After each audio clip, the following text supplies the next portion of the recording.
Hey friends, welcome to my channel Just Holidaying, and this is the first time I have ever traveled to South India, and to tell you the truth, the experience was just incredible.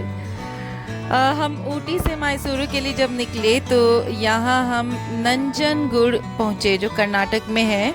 ये एक बहुत ही पुराना मंदिर है, नंजुंडेश्वर मंदिर, जिसे श्री कंठेश्वर मंदिर के नाम से भी जाना जाता है। सच पूछो तो मुझे इस मंदिर के बारे में कुछ भी नहीं पता था, बट ये मेरे ट्रैवल चार्ट में था जो मेरे ट्रैवल एजेंट ने बनाया था, and I was really happy to visit this place. तो ये मंदिर जो है एक बहुत ही पुराना तीर्थ स्थल है और ये कपिला रिवर के दाहिने तट पर स्थित है। कपिला रिवर जो है वो कावेरी रिवर की एक ट्रिब्यूटरी है। मुझे इस मंदिर के बारे में ज़्यादा तो कुछ पता नहीं था, इसलिए मैंने यहाँ के एक पंडित जी से पूछा तो उन्होंने बहुत सारी बातें बताई मुझे जो कि बहुत ही इंटरेस्टिंग थी। उन्होंने मुझे बताया कि यहाँ स्वयं श्री कंठेश्वर महाराज त्रेता युग से विराजमान है। इस मंदिर को दक्षिण का प्रयाग यानी दक्षिण काशी के नाम से भी जाना जाता है।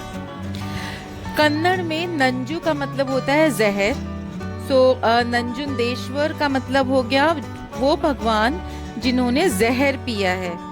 और वो भगवान कौन है बताइए जरा। जी हाँ, हमारे सबके इष्ट देव देवादिदेव महादेव, जिन्हें हम सब नीलकंठ के नाम से भी जानते हैं। अब जब मैंने थोड़ी सी हिस्ट्री और विकिपीडिया में यहाँ के बारे में पढ़ा तो मुझे और भी कई सारी जानकारियाँ मिली। मुझे पता चला कि नंजू कोई आम शब्द नहीं है। इस शब्द की उत्पत्ति समुद्र मंथन के समय में ही हुई थी, इसीलिए इस जगह का नाम नंजनगुड रखा गया। इसका मतलब है भगवान नंजुंडेश्वर का निवास स्थान। इस मंदिर के आगे जस्ट एंट्रेंस पर जो गेटवे टावर है इसे गोपुरम कहा जाता है, और अक्सर इस तरह के गोपुरम साउथ इंडिया के मंदिरों में हमें देखने को मिलते हैं। नंजुंडेश्वर मंदिर का गोपुरम मैसूर की रानी देवराजमनी ने बनवाया था। इस मंदिर का उल्लेख शिव पुराण में भी श्री गरलपुरी के नाम से किया गया है। केशी नाम का एक दानव था जिसे ब्रह्मा जी और विष्णु जी का वरदान था कि उसे इस दुनिया में कोई भी नहीं मार सकता। इस वरदान की वजह से उसने सभी लोगों को परेशान करना शुरू कर दिया। इससे तंग आकर नारद जी और बाकी के सभी देवता भगवान शिव के पास मदद मांगने के लिए गए।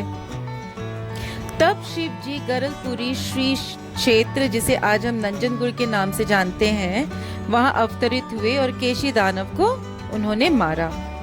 उसके बाद भगवान शिव ने कहा कि आज से इस जगह पर मेरा एक अंश हमेशा के लिए स्थापित हो जाएगा, और जो कोई भी कपिला नदी में स्नान करके मेरा दर्शन करेगा उसके सारे पाप नष्ट हो जाएंगे। ये बातें मुझे पहले नहीं पता थी, ये बातें मुझे पंडित जी ने बताई थी। तो मैं खुश थी क्योंकि मैं सबसे पहले कपिला नदी ही गई। वहाँ जाके मैंने कपिला नदी का पानी जो है वो स्पर्श किया, हाथों में अपने स्पर्श किया, और फिर उसके बाद मैं ये मंदिर आई। तो इन अ वे जो प्रोसेस है वो मैंने उसको फॉलो किया, तो मुझे बड़ी ही खुशी हुई इस बात से।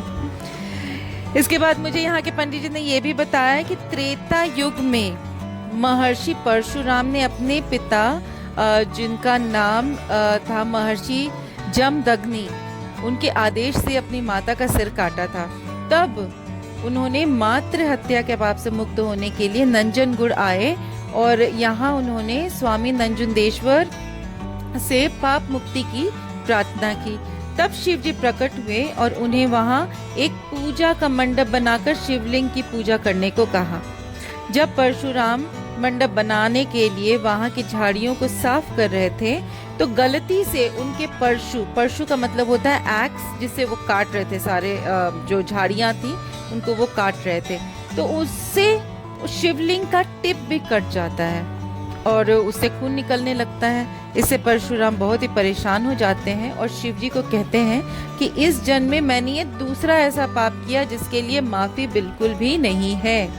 तब शिव जी ने उन्हें कहा कि चिंता छोड़ो और तुम एक काम करो कि यहाँ की जो गीली मिट्टी है उसको शिवलिंग के ऊपर लगाओ और फिर देखो क्या होता है। तब उन्होंने जैसे ही उस मिट्टी को शिवलिंग के ऊपर लगाया तो खून निकलना बंद हो गया।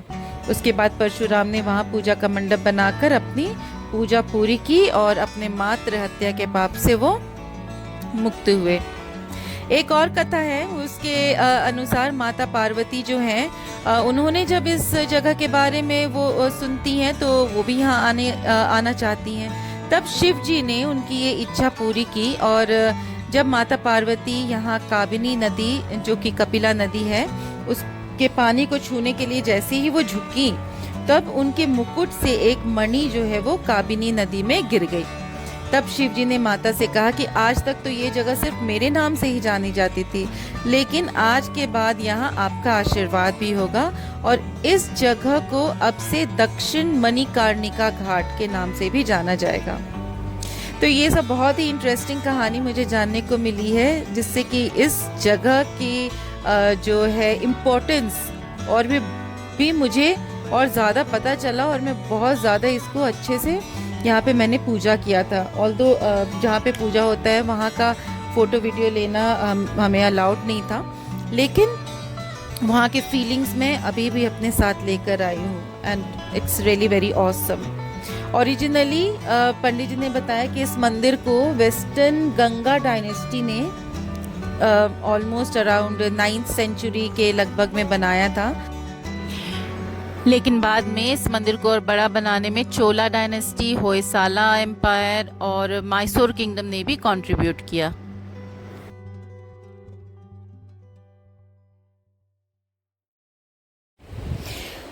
इस मंदिर की एक और बड़ी ही प्रमुख कहानी है जो कि टीपू सुल्तान के समय की है, जिसमें उनके एक हाथी की आंखों की रोशनी चली गई थी। तब उन्होंने अपने मंत्री के कहने पर 48 दिनों तक यहाँ पूजा की थी, जिसके बाद उनके हाथी के आंखों की रोशनी वापस आ गई थी।